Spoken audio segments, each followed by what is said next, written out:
For the first episode in my new series, I am covering El Diablo. For clarification, I am covering the El Diablo with the moniker Lazarus Lane. He appears to be a part of the older Western comics from the 70s. His name is Lazarus Lane, with blue eyes, a black hair with a white strip, stands at 6 foot 182 pounds. His abilities seem to be somewhat like Ghost Rider's, where when rendered unconscious, the spirit of vengeance is released, armed with revolver, bolos, and a flaming whip.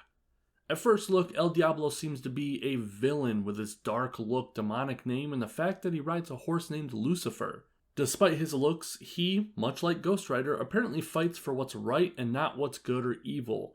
This makes me much more excited than when I first landed on him. I was a bit bummed that my first character I landed on was from a Western story, because I thought it meant no powers or magic, but with demonic powers, Native American shamans, and apparently undead zombies behind this story, I am actually pretty excited to jump in. So let's take a look at the comic run where he first debuted, All-Star Western Volume 2. He debuts in the second issue, so that's where I'll start from.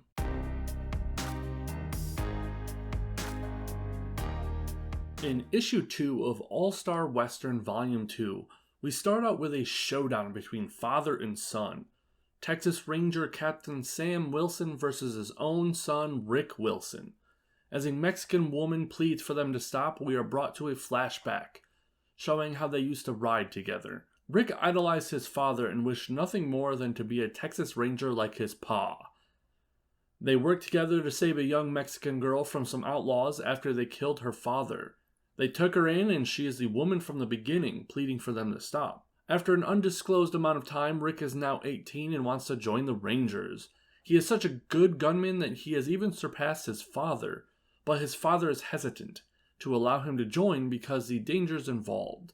As a Ranger is always the main target in a gunfight. In a fit of anger, Rick leaves town to go prove himself, but after a year away, he seems to have lost himself. Teaming up with the outlaws and taking part in an attack on a stagecoach, mirroring the events from the beginning, but this time he is on the other side. After telling his partners not to shoot at the people, only warning shots in the air, they betray that and shoot the driver and shotgun man. As they are running off to meet up at a later place to split the loot, Rick's bandana falls off of his face and is ID'd by a witness with binoculars. Now an outlaw, he is approached by his father in a standoff.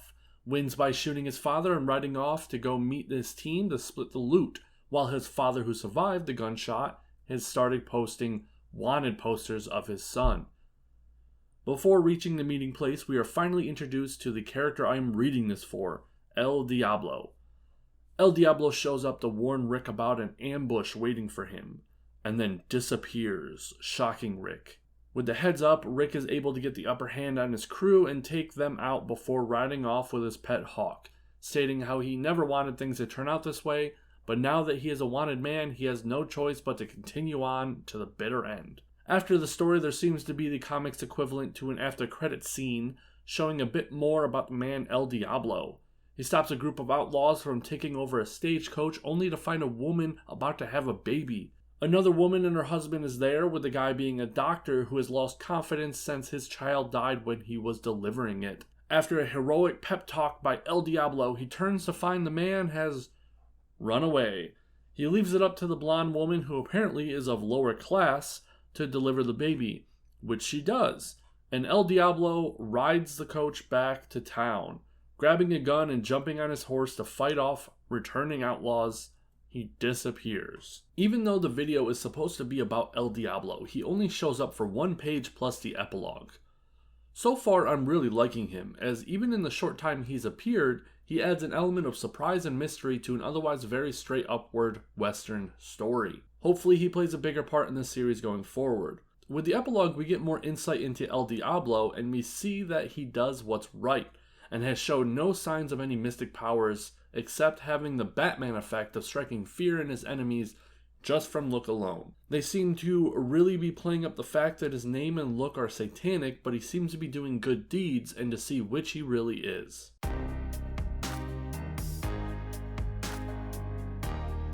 Halfway into the comic, we seem to now be following El Diablo in his own section of the comic. We start with a gold miner getting attacked by some outlaws before being saved by El Diablo. Adding to his mythos, the miner yells out, "Only the devil himself could have outfoxed two bushwhackers like that." After seeing the old man, he disappears without so much as a word.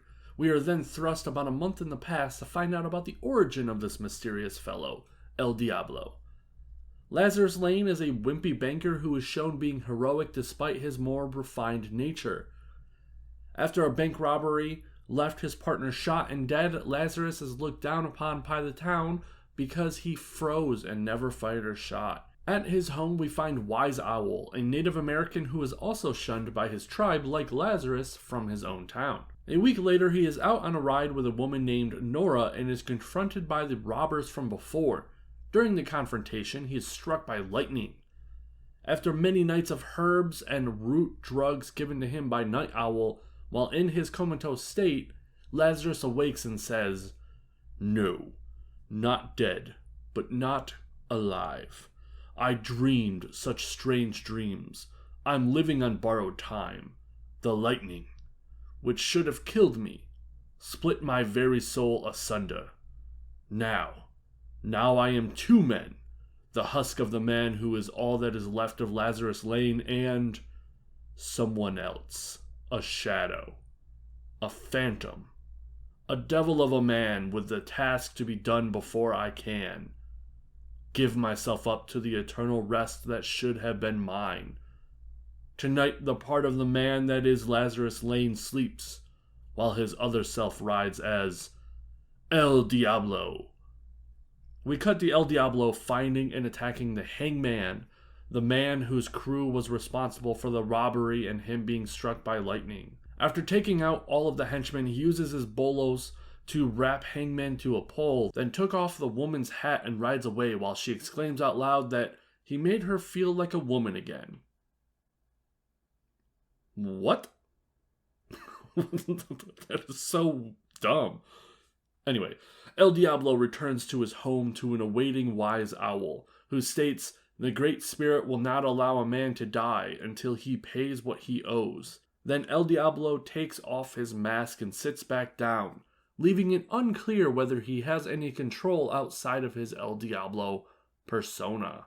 This issue was pretty good, with it being split into two parts, the first half showing us a continuation of Sam and Rick Wilson's story. This time El Diablo had no appearances during the Outlaw story part. Instead, he had his own story in the second half, showing us his origin and started up a story that I'm honestly pretty interested in. The thought of this mindless zombie-like husk of a man getting up when he's needed and turning into El Diablo seems like an amazing concept.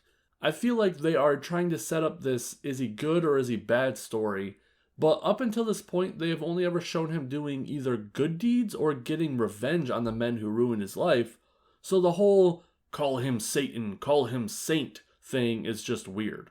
So far I've seen him be pretty great at shooting and fighting, but I haven't seen anything magical so far. Based on his description in the DC book, he has a flaming lasso, but he hasn't used it. So far he just has laser focus accuracy with his pistols and uses bolos as a secondary weapon. I'm looking forward to seeing him interact with other characters more now that his backstory has either been told or at least gotten started.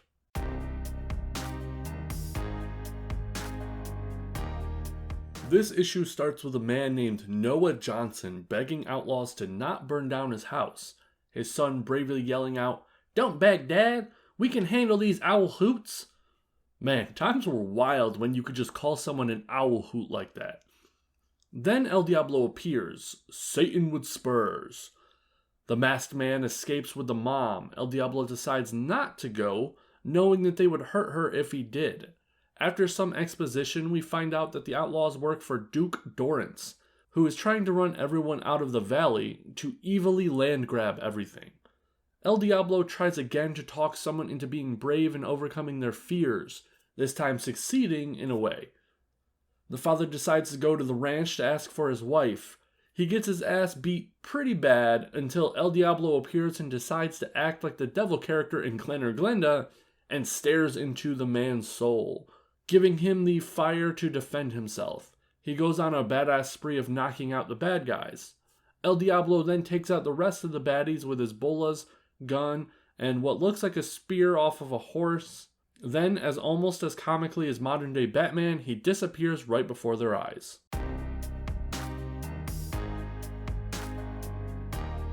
El Diablo rides into a massacre and is appalled, asking the only one alive who did it. The man mentions it was the carpetbagger and his 3 hired killers.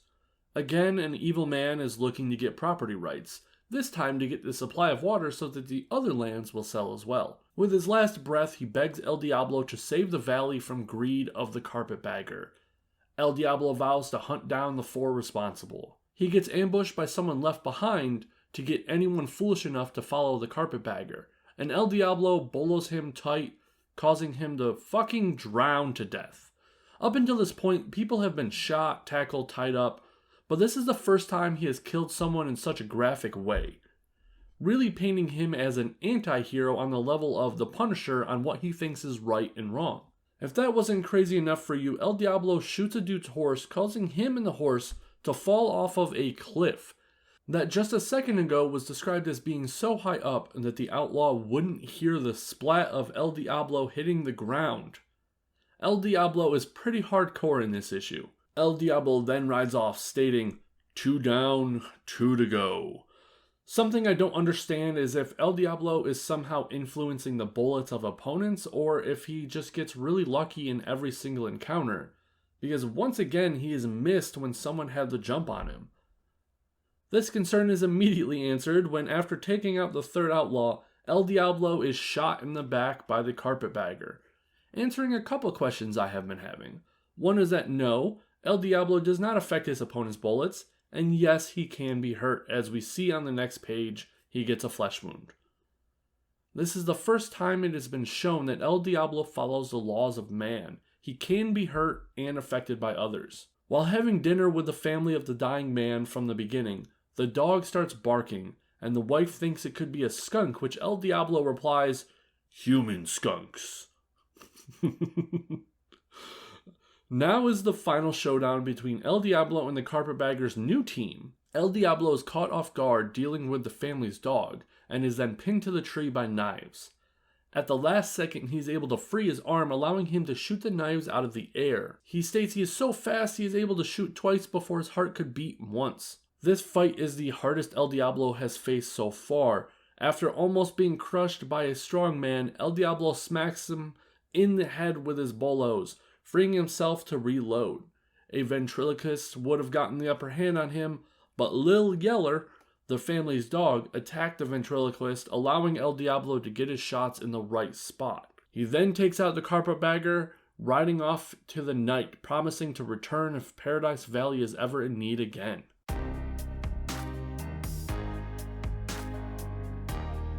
We don't see El Diablo return in the 6th issue, and we skip over to the 7th, in a story called El Diablo in The Gypsy Curse.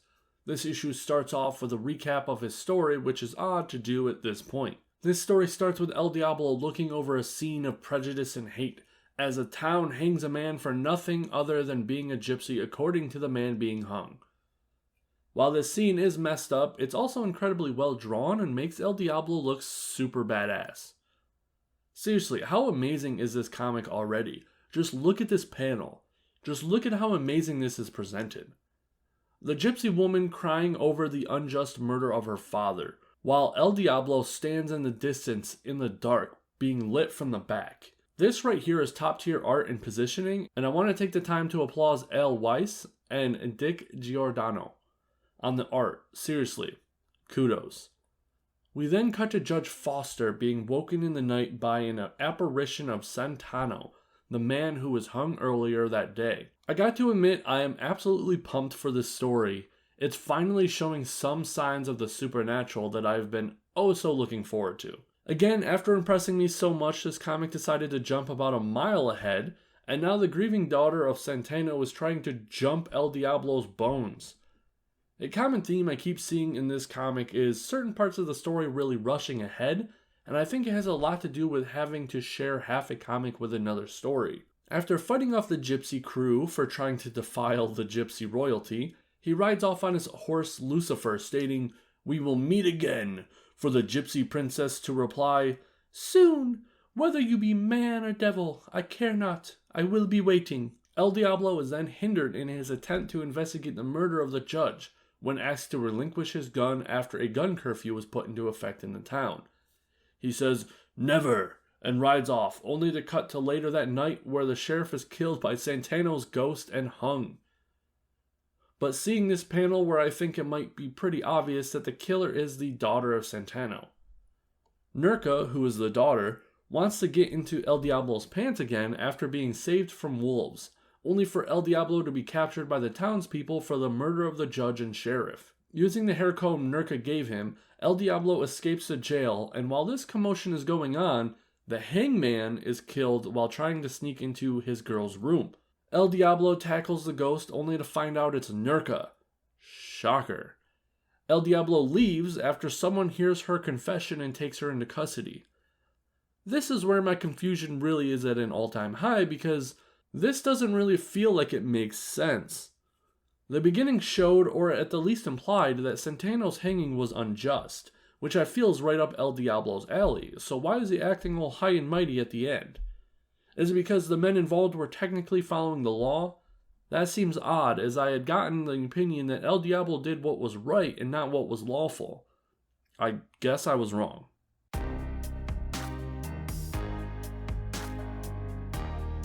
El Diablo takes a couple of issues off and returns in issue 10. At this point, I have learned that All-Star Western is usually a compilation of different stories. We start off with just the most absolutely batshit insane thing to happen so far. We have Lazarus Lane sitting in his chair, as he does, when not being El Diablo. And the wife of the partner that got killed in the origin story barges in and says that it's his fault that they are about to lose their home and for him to take care of her baby. Seriously, what the hell is this? Wise Owl performs his magic and El Diablo is once again. And the baby is just sitting in the chair like, what the hell is happening? We see El Diablo out and finds the deputy dead with wanted poster painted to his badge. And coincidentally, they are still there and start shooting at him. He wants to catch these three to get the money to pay for the widow's debt so she won't lose her house. He has a run-in with one of them and punches him into quicksand. At first it looks like he cares about killing this guy in a super slow and terrifying manner, but then you find out he just cares about losing a third of the $3,000 reward. El Diablo finds himself in trouble once again when the bridge that he was using collapses and the Viper is awaiting him in the river below. The Viper is then sucked into an underground whirlpool, to then be tragically drowned and swept away. Again, El Diablo really only cares about not getting the reward money. At least he wants it for the widow and not himself, but still.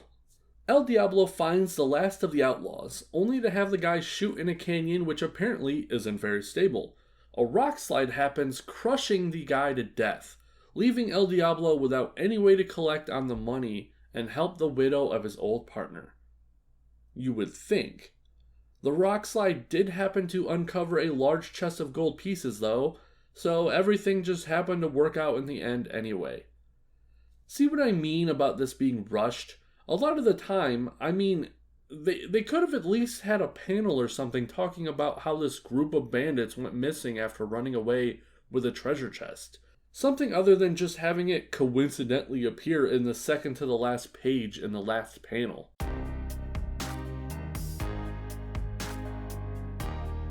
The last issue in this volume has El Diablo in it as well. At the end of issue 10, it was stated that there was going to be some new kind of El Diablo story in this issue, so I'm curious and excited by what that means. We start this issue like many others, with just some of the worst kind of possible people. We have a man named Nick Venom taking over a monastery and killing a priest. El Diablo happened to be passing by, and after a quick investigation does his Batman thing and takes out everyone, using as many different tools at his disposal. The good guys show up and are just like, well, I'll be damned. And then the story just ends. What the hell? The last issue promised a new kind of story. If by that they meant a super short story with a shitty payoff, then they sure as hell nailed it. I almost feel bad having this be the last issue I cover for this video.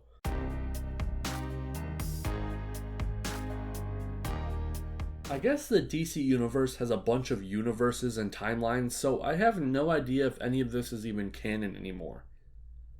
This character's wiki states that he is a relative of Lois Lane from Superman, but then isn't after one of the reboots that DC Comics did.